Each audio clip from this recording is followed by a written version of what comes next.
2 Chroniques 27.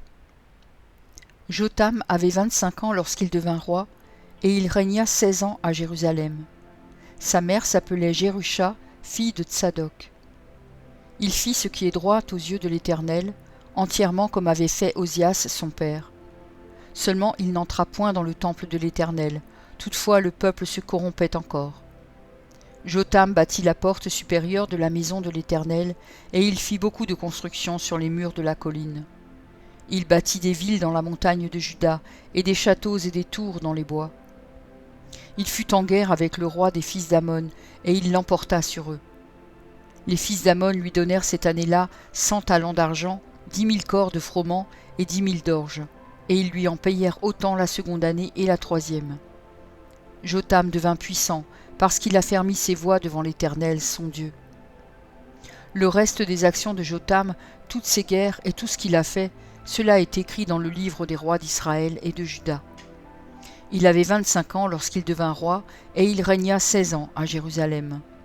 Jotham se coucha avec ses pères, et on l'enterra dans la ville de David, et Achaz, son fils, régna à sa place.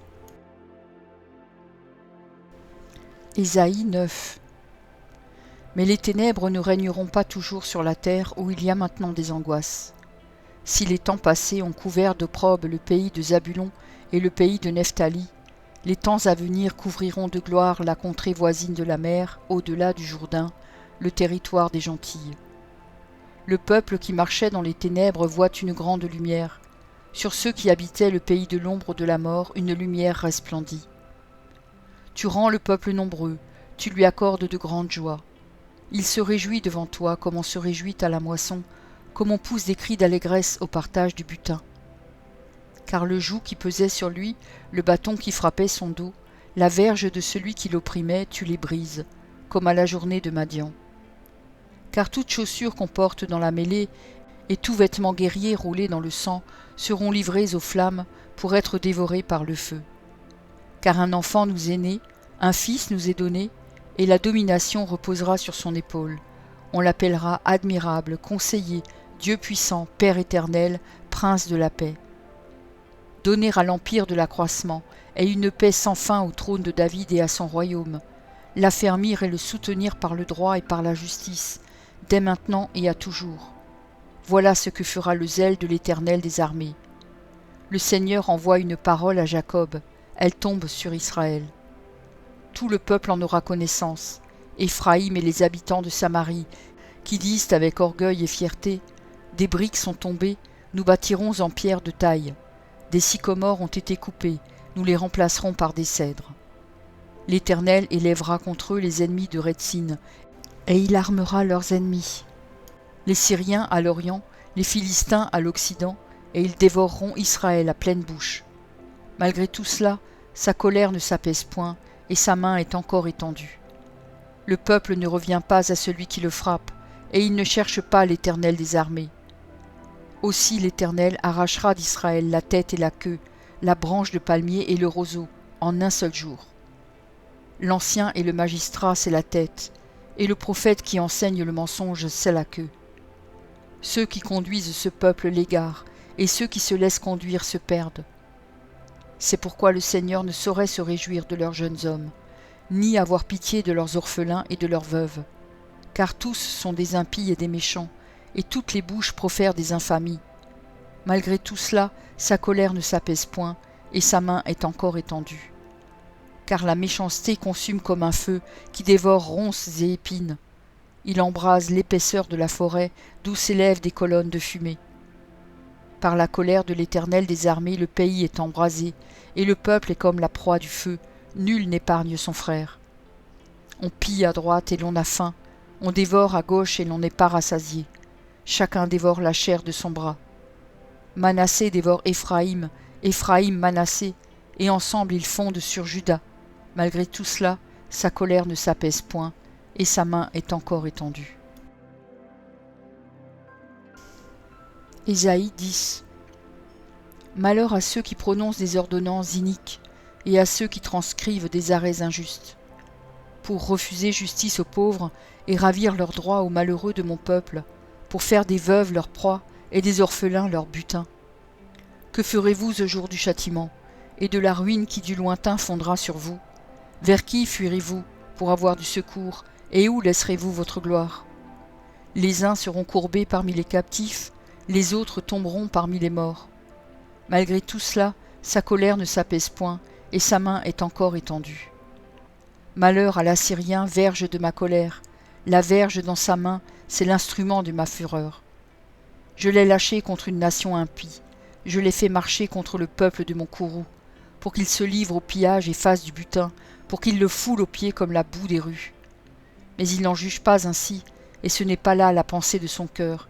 Il ne songe qu'à détruire, qu'à exterminer les nations en foule. Car il dit, mes princes ne sont-ils pas autant de rois? N'en a-t-il pas été de Calno comme de Carchemish? N'en a-t-il pas été de Hamath comme d'Arpad? N'en a-t-il pas été de Samarie comme de Damas? De même que ma main a atteint les royaumes des idoles, où il y avait plus d'images qu'à Jérusalem et à Samarie. Ce que j'ai fait à Samarie et à ses idoles, ne le ferai-je pas à Jérusalem et à ses images? Mais quand le Seigneur aura accompli toute son œuvre sur la montagne de Sion et à Jérusalem, je punirai le roi d'Assyrie pour le fruit de son cœur orgueilleux et pour l'arrogance de ses regards hautains. Car il dit, c'est par la force de ma main que j'ai agi, c'est par ma sagesse, car je suis intelligent. J'ai reculé les limites des peuples et pillé leurs trésors, et comme un héros, j'ai renversé ceux qui siégeaient sur des trônes. J'ai mis la main sur les richesses des peuples comme sur un nid, et comme on ramasse des œufs abandonnés, j'ai ramassé toute la terre. Nul n'a remué l'aile, ni ouvert le bec, ni poussé un cri. La hache se glorifie-t-elle envers celui qui s'en sert? Ou la scie est-elle arrogante envers celui qui la manie? Comme si la verge faisait mouvoir celui qui la lève, comme si le bâton soulevait celui qui n'est pas du bois. C'est pourquoi le Seigneur des armées, enverra le dépérissement parmi ses robustes guerriers, et sous sa magnificence éclatera un embrasement comme l'embrasement d'un feu. La lumière d'Israël deviendra un feu, et son sein une flamme, qui consumera et dévorera ses épines et ses ronces en un seul jour. Qui consumera corps et âme, la magnificence de sa forêt et de ses campagnes. Il en sera comme d'un malade qui tombe en défaillance. Le reste des arbres de sa forêt pourra être compté, et un enfant en écrirait le nombre. En ce jour-là, le reste d'Israël et les réchappés de la maison de Jacob cesseront de s'appuyer sur celui qui les frappait. Ils s'appuieront avec confiance sur l'Éternel, le Saint d'Israël. Le reste reviendra, le reste de Jacob, ô Dieu puissant. Quand ton peuple, ô Israël, serait comme le sable de la mer, un reste seulement reviendra. La destruction est résolue, elle fera déborder la justice. Et cette destruction qui a été résolue, le Seigneur, l'Éternel des armées, l'accomplira dans tout le pays. Cependant, ainsi parle le Seigneur, l'Éternel des armées. Ô mon peuple qui habite en Sion, ne crains pas l'Assyrien, il te frappe de la verge, et il lève son bâton sur toi, comme faisaient les Égyptiens. Mais encore un peu de temps, et le châtiment cessera, puis ma colère se tournera contre lui pour l'anéantir. L'Éternel des armées agitera le fouet contre lui, comme il frappa Madian au rocher d'Horeb. Et de même qu'il leva son bâton sur la mer, il le lèvera encore, comme en Égypte. En ce jour, son fardeau sera ôté de dessus ton épaule, et son joug de dessus ton cou, et la graisse fera éclater le joug.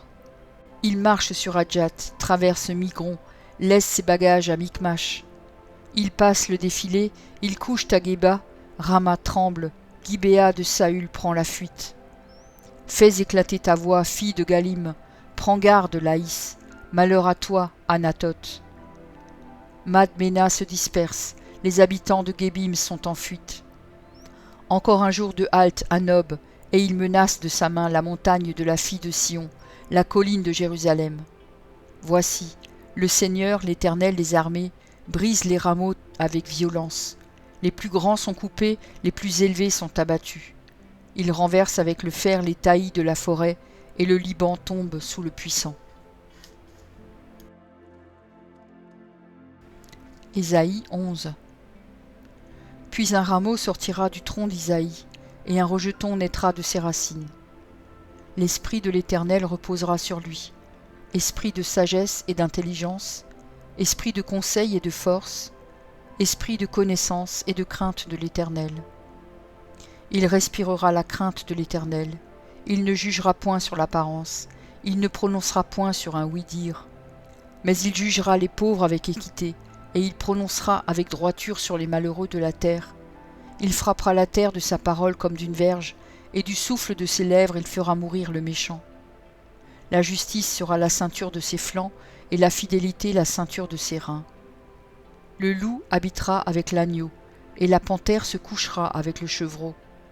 Le veau, le lionceau et le bétail qu'on engraisse seront ensemble, et un petit enfant les conduira. La vache et l'ours auront un même pâturage, leurs petits un même gîte, et le lion comme le bœuf mangera de la paille. Le nourrisson s'ébattra sur l'antre de la vipère, et l'enfant sevré mettra sa main dans la caverne du basilic. Il ne se fera ni tort ni dommage sur toute ma montagne sainte, car la terre sera remplie de la connaissance de l'Éternel, comme le fond de la mer par les eaux qui le couvrent. En ce jour, le rejeton d'Isaïe sera là comme une bannière pour les peuples. Les nations se tourneront vers lui, et la gloire sera sa demeure. Dans ce même temps, le Seigneur étendra une seconde fois sa main pour racheter le reste de son peuple, dispersé en Assyrie et en Égypte, à Patros et en Éthiopie, à Élam, à Shinéar et à Hamath, et dans les îles de la mer. Il élèvera une bannière pour les nations, il rassemblera les exilés d'Israël, et il recueillera les dispersés de Juda, des quatre extrémités de la terre. La jalousie d'Éphraïm disparaîtra, et ses ennemis en Juda seront anéantis. Éphraïm ne sera plus jaloux de Juda, et Juda ne sera plus hostile à Éphraïm. Ils voleront sur l'épaule des Philistins à l'Occident, ils pilleront ensemble les fils de l'Orient. Édom et Moab seront la proie de leurs mains, et les fils d'Ammon leur seront assujettis. L'Éternel desséchera la langue de la mer d'Égypte, et il lèvera sa main sur le fleuve en soufflant avec violence. Il le partagera en 7 canaux, et on le traversera avec des souliers. Et il y aura une route pour le reste de son peuple, qui sera échappé de la Syrie, comme il y en eut une pour Israël, le jour où il sortit du pays d'Égypte. Ésaïe 12. Tu diras en ce jour-là, je te loue, ô Éternel, car tu as été irrité contre moi, ta colère s'est apaisée et tu m'as consolé. Voici, Dieu est ma délivrance, je serai plein de confiance et je ne craindrai rien. Car l'Éternel est ma force et le sujet de mes louanges, c'est lui qui m'a sauvé. Vous puiserez de l'eau avec joie aux sources du salut, et vous direz en ce jour-là, louez l'Éternel, invoquez son nom, publiez ses œuvres parmi les peuples, rappelez la grandeur de son nom. Célébrez l'Éternel, car il a fait des choses magnifiques, qu'elles soient connues par toute la terre. Pousse des cris de joie et d'allégresse, habitants de Sion, car il est grand au milieu de toi, le Saint d'Israël. Merci pour ton écoute. Je t'encourage à écouter encore la parole du Seigneur. J'ai pris un engagement avec lui et je publierai tous les jours un verset. Si j'en oublie un jour, j'en ferai 2 le lendemain. De ton côté, tout ce que tu as à faire, c'est de t'abonner à cette chaîne. Et s'il te plaît, n'oublie pas le pouce bleu. Et si tu veux me laisser un gentil commentaire, c'est aussi apprécié. Pour écouter la suite, clique simplement sur la vidéo du jour suivant, en haut à gauche. Que Dieu te bénisse.